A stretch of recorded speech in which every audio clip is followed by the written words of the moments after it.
ko sa ating presidente. Openly, sinabi nila sa akin na bulag na daw ang tao, hindi na masira si Duterte, si Presidente Duterte sa IGK. So ang inisip nila is ang illegal drugs naman daw po. So nung time na yon, na-curious ako kasi inaamin ko hindi ko naman sinabing magandang record ko.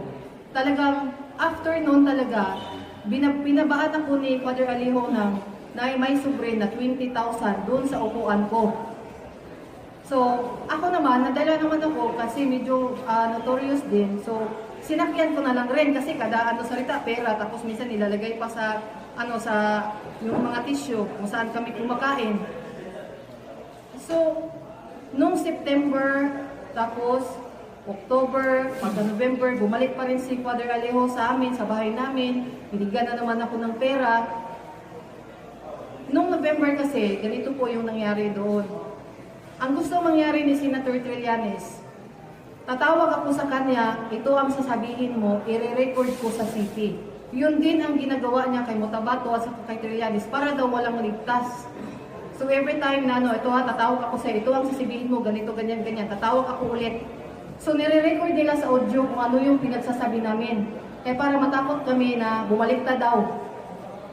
So at that time, doon na nag-first na meron silang pinadala sa akin na draft na affidavit. Nung time na yun, na-shock ako sa affidavit kasi una-una, yung may relasyon daw yung yung si City Councilor at saka si PR Arday. And then ang worst is nakita ko na mayroong drugs na ini-involve nila si Presidente Duterte. So nagtanong ako, bakit may drugs? Kasi nga daw, hindi na daw maniniwala ang tao sa IGK. So dapat, yung drugs naman.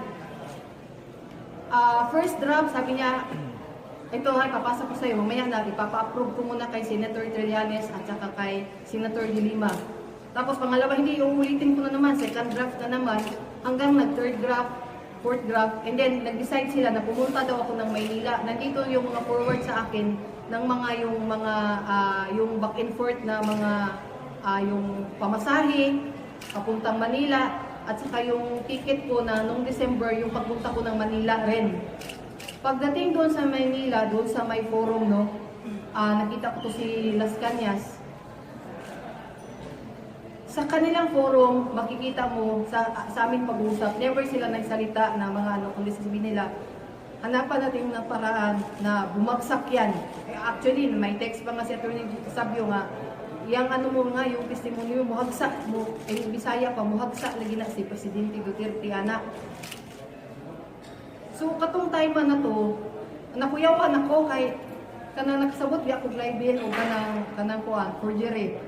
So, nangita ko paagi, kaya dili man ko nila, ayaw nila akong pauwiin dito sa Mindanao. So, mahanap ako ng paraan, sabi ko, bago ko yan pirmahan, bago ko yan uwi muna ako dahil gusto ko, kasama ko yung mga kasamahan ko, which is wala naman akong kasamahan. At ang reasons kung bakit pumasok ako sa kanila, dahil gusto kong malaman kung ano talaga ang meron sa grupo ni Senator Trillanes. So, pagdating doon sa December, andun ako, pinatira nila ako sa isang kumbento sa Madre, sa May Makati, sa Kanusian Sister. Bago nila ako pinadala doon, kinausap nila ako, huwag kang makikipag-usap. Pagdating mo doon, ito ang sasabihin mo sa kanila. So, pag-abot dito, yun na rin ang sinasabi ko kasi kada salita, ganun kada salita, ganun. So, tao lang tayo, minsan, sige maglaro. Sa isip ko lang, sige maglaro tayo.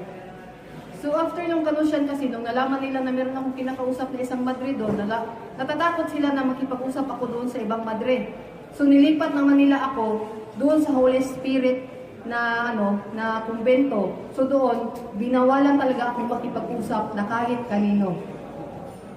Merong conference room doon na every time na mag-discuss kami regarding sa namin sa affidavit, doon kami sa conference room, doon sa Holy Spirit, doon sa may Betigo, merong eskwelahan doon at the same time, doon merong kumbento doon ang mga